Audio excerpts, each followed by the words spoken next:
पलाश पुष्प संकाशम तारकागृहमस्तकम रौद्रम रौद्रांतकम घोरम तम केतुम प्रणमाम्यहम्। नमस्कार, आप सभी का स्वागत है आपके अपने चैनल एस्ट्रोलॉजी लर्नर में। आओ ज्योतिष सीखे की श्रृंखला में आज हम आपके लिए लेकर आए हैं पाठ 29 में आज हम बात करने वाले हैं कुंडली के 12 भावों में छाया ग्रह केतु के बारे में। तो कहां पर किस भाव में बैठकर कैसा फल देते हैं, इसी की आज चर्चा की जाएगी। तो चलिए शुरू करते हैं।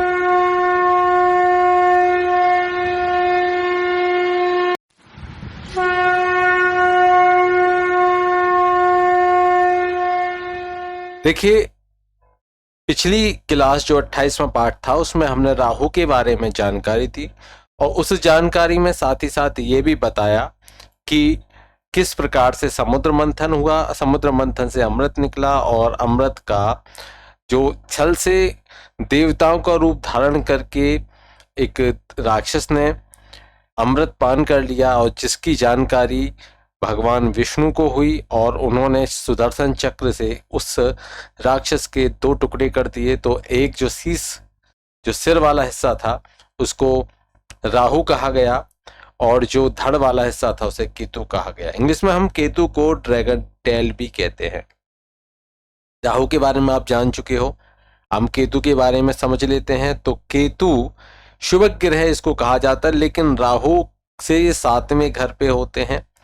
तो यहाँ पर उनकी दृष्टि इन पर रहती है तो राहु का प्रभाव भी इन पर होता है। लेकिन अगर स्वतंत्र रूप से देखें तो शुभ ग्रह माने जाते हैं, लेकिन राहु के प्रभाव के कारण इनमें शुभता की कमी हो जाती है, लेकिन अति शुभ माने जाते हैं।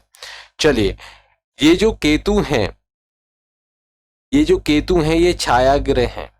केतु भी छाया ग्रह हैं।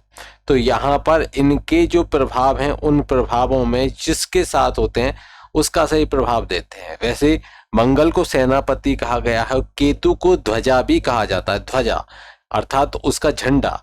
तो जिस प्रकार से सेनापति अपनी जब विजय अभियान के लिए निकलते हैं तो अपना जो झंडा है साथ लेकर निकलते हैं और उसको जब भी विजय होती है तो झंडा को गाड़ देते हैं। विजय पताका, जो पताका है वही केतु है।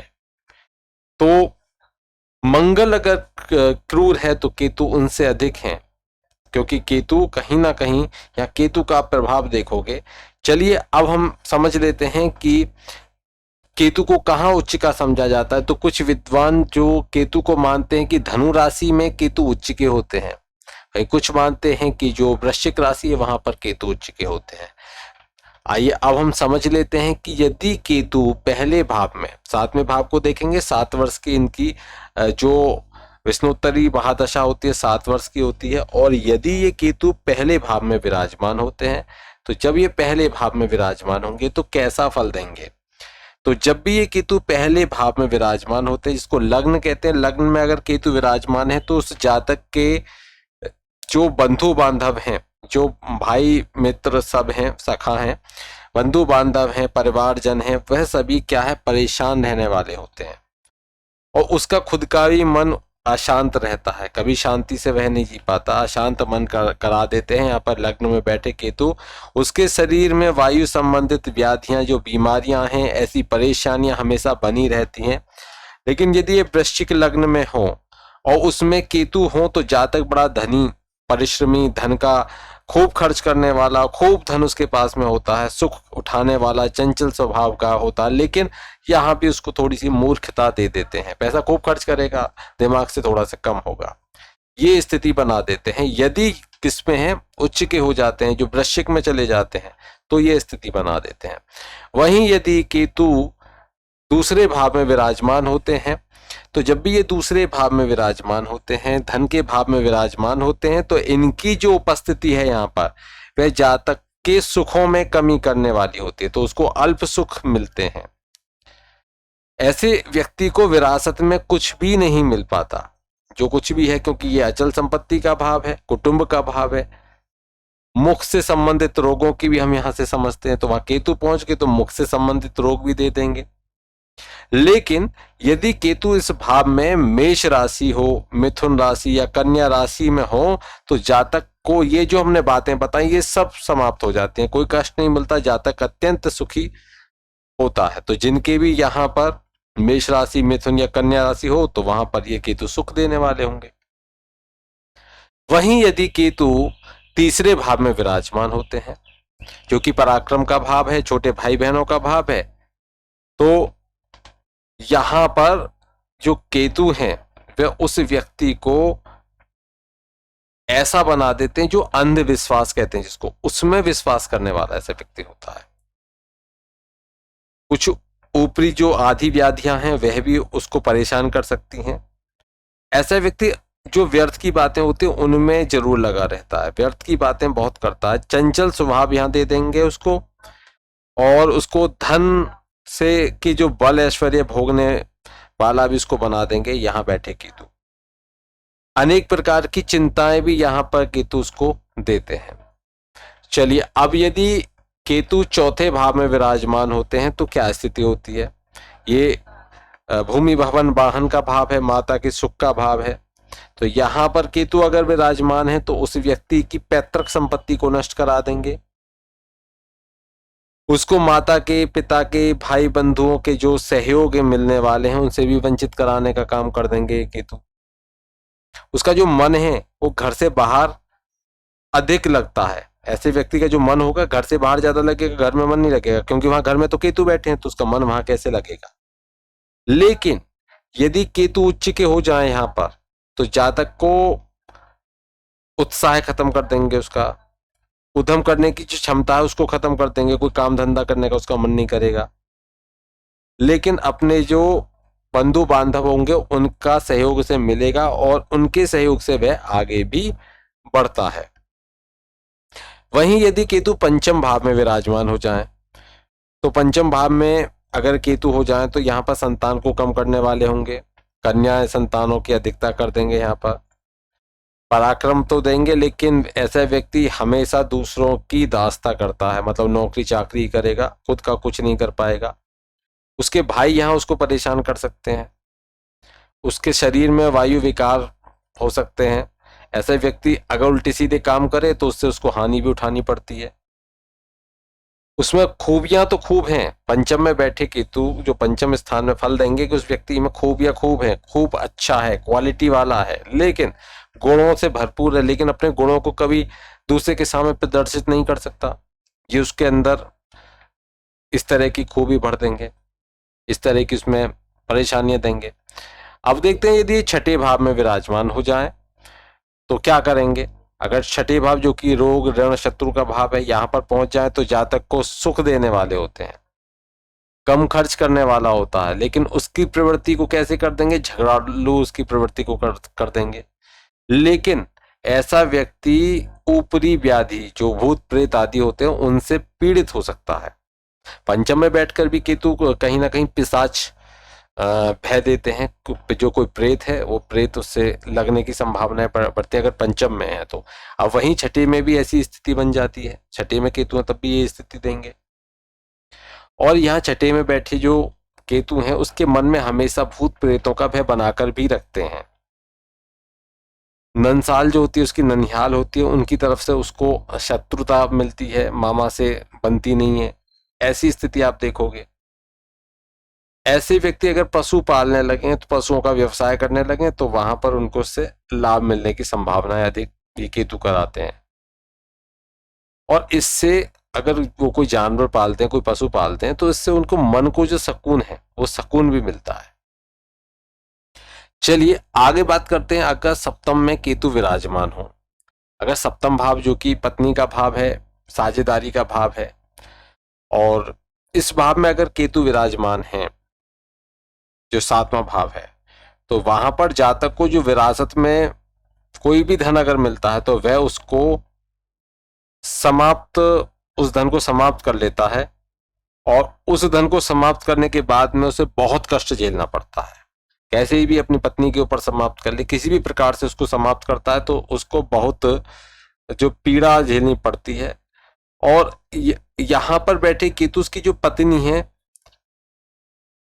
उसको पीड़ित कर देते हैं, उसकी पत्नी उससे पीड़ित रहेगी, उस इंसान से जिसकी भी कुंडली है उससे पीड़ित रहेगी, और लेकिन उसके जो पुत्र हैं उस व्यक्ति से हमेशा भयभीत रहते हैं अपने पिता से, जिसकी अगर पिता की कुंडली है में केतु सप्तम में है तो वहां उसके पुत्र उससे भय खाते रहेंगे। लेकिन यदि सप्तम भाव में वृश्चिक राशि हो, अगर यहाँ पर 8 नंबर की राशि हो जहां केतु बैठे हों, तो ये फिर उसको जितने भी अवगुण हैं वो सब समाप्त हो जाएंगे, केतु यहाँ पर लाभ कराने वाले हो जाएंगे। चलिए आगे बात करते हैं। यदि केतु अष्टम भाव में विराजमान हो, यदि किसी व्यक्ति की कुंडली में केतु अष्टम भाव में विराजमान है, तो अष्टम भाव में विराजमान होने से ये क्या करते हैं, यहाँ पर अष्टम है, ऋग भाव है, तो यहां पर जो केतु हैं धन की कमी करेंगे। उस जातक के अंदर कहीं ना कहीं दुष्ट प्रकृति भर देंगे। उसकी आदत जो होगी हमेशा कुछ ना कुछ उल्टा करने की होगी, दुष्टतापूर्ण कार्य करता है। उसका जो ओरा है, ओरा समाप्त भी हो जाता है, चेहरे से चमक हट जाती है, निस्तेज हो जाता है। ऐसा व्यक्ति महिलाओं से विशेषकर द्वेष रखने वाला होता है और बड़ा चतुर और चालाक होता है। उसको गुदा से संबंधित रोगों से ऐसा व्यक्ति पीड़ित रहता ही है, और किसी गाड़ी से गिरकर उसकी मृत्यु की संभावना अधिक होती है। तो अष्टम में बैठे केतु उसकी जो मृत्यु कराएंगे वह गाड़ी से गिराकर एक्सीडेंट में इस तरह की मृत्यु कराने की संभावना रहती है। इसलिए ऐसे व्यक्तियों को बहुत ही सावधानी पूर्वक यात्रा करनी चाहिए। लेकिन यदि अष्टम का केतु वृश्चिक राशि हो जो 8 नंबर की है, मेष हो जो 1 नंबर की है, कन्या राशि हो जो 6 नंबर की है, तो वहां जातक की जो संपत्ति है उसमें वह क्या करा देते हैं, बढ़ोतरी करा देते हैं। अब बात करते हैं यदि नवम भाव में केतु विराजमान हो। यदि किसी व्यक्ति के नवम भाव में केतु है जो कि भाग्य भाव है, वहां पर केतु विराजमान है, तो ऐसे में ये केतु उस व्यक्ति को बहुत परोपकारी बनाने का कार्य करेंगे। और वहां पर ऐसा व्यक्ति जो होगा वह दान देने वाला होगा, खूब दानी होगा, लेकिन इतना दान देगा कि लोग उसे क्या समझेंगे कि ये मूर्ख हो गया, पागल हो गया, भाई ये पूरा दान करे दे रहा है, घर को भी लुटाने को तैयार है, मूर्ख हो गया है। और उसकी खिल्ली भी अर्थात उसकी मजाक भी बनाने का काम करते हैं। लेकिन ऐसे व्यक्ति का भाग्य उज्जवल होता है, उसका बहुत नाम होता है।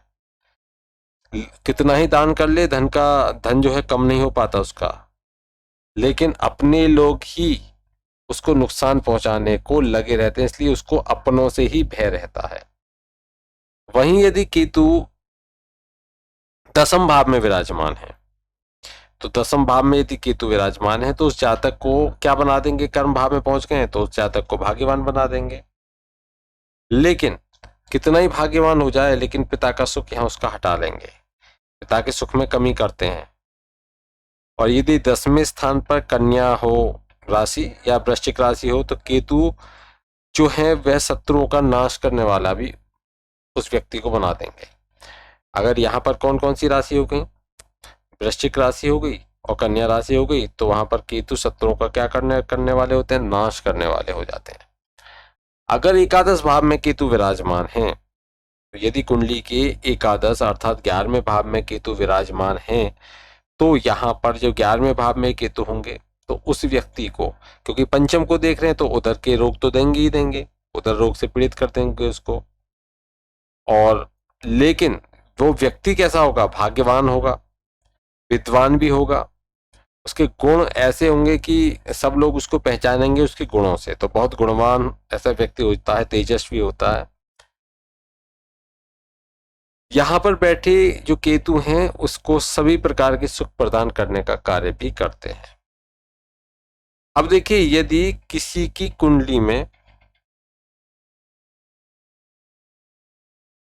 द्वादश भाव में केतु विराजमान हो, द्वादश भाव तो 12वें भाव में हो जो कि व्यय भाव है, तो ये जातक को चंचल बना देंगे, बुद्धिमान बना देंगे, उसको ठग भी बना देते हैं।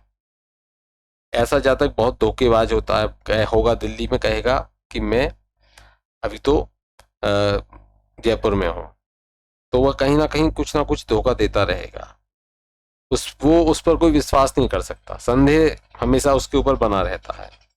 लेकिन वह तेजस्वी होता है और उसको पद भी, अगर कोई जॉब लगती है तो पद भी बड़ा उच्च मिलता है, अच्छा पद मिलने वाला होता है। अगर कोई मुकदमा उसके ऊपर हो जाए तो मुकदमे में उसको विजय में प्राप्त होती है। ऐसा व्यक्ति जो श्रेष्ठ कार्य हैं उनमें अपना धन खर्च करता है, तो धार्मिक कार्यों में धन खर्च करेगा। यहाँ बैठे जो केतु हैं उस व्यक्ति को नेत्र अथवा गुप्त रोगों से पीड़ित भी करते हैं। लेकिन कुछ विद्वान मानते हैं कि 12वें घर में अगर केतु विराजमान है तो ऐसा केतु मोक्षदायक भी होता है। तो ये थे केतु से संबंधित फल। अब यदि किसी की कुंडली में केतु अशुभ प्रभाव दे रहे हैं तो उस स्थिति में उस व्यक्ति को क्या करना चाहिए? तो उस स्थिति में उस व्यक्ति को जब भी केतु अशुभ प्रभाव दे रहे हैं, केतु से संबंधित दान करने चाहिए। मैं एक अलग से प्लेलिस्ट और लेकर आऊंगा जिसमें संबंधित उपाय भी दिए जाएंगे। उसमें सिर्फ उपाय रखे जाएंगे कि किस प्रकार से ग्रहों को शांत कर सकते हो, कौन कौन से उपाय से आप कौन कौन सी पीड़ा का शमन कर सकते हो, वह उपाय के लिए मैं अलग से प्लेलिस्ट रखूंगा। तो जल्दी उसकी तैयारी कर रहा हूं कि जो प्लेलिस्ट है वो आप तक पहुंच सके। तो यहाँ पर केतु इस प्रकार का फल देते हैं और ये हम अच्छे से जान चुके हैं कि जो केतु हैं ये किस किस के कारक होते हैं। तो यहाँ पर ये किसी भी बुरे स्वप्न के कारक भी होते हैं, दुर्घटना भी करा सकते हैं, किसी को पर्वत से गिरा के मार भी सकते हैं, किसी को जल से कोई परेशानी दे सकते हैं, कारावास भी दिलवा सकते हैं, मृत्यु भी करा सकते हैं, फोड़ा फुंसी, कुष्ठ रोग, इन या किसी के मन में कोई अशुभ भावना है, इन सभी का जो अध्ययन किया जाता है वह केतु को ध्यान में रखकर किया जाता है। तो केतु से संबंधित आप बीज मंत्र का जाप कर सकते हो, भगवान गणेश की स्तुति कर सकते हो, क्योंकि केतु को आप भगवान श्री गणेश का रूप मान सकते हो, तो केतु की स्तुति भी आप कर सकते हो वहां पर। तो ये केतु की जो स्थिति बनती है, खराब स्थिति बनती है, तो उसके अशुभ प्रभाव के लिए दान कर सकते हो। केतु का जो रत्न है वह भी धारण कर सकते हो यदि केतु अच्छे स्थान पर है और आपको शुभता दे रहे हैं, तो ये सभी आप उपाय कर सकते हो। तो चलिए आज के लिए इतना ही। आशा करता हूं आपको ये बहुत अच्छे से समझ में आ गया होगा। फिर एक नए विषय के साथ में आते हैं, तब तक के लिए जय श्री कृष्ण।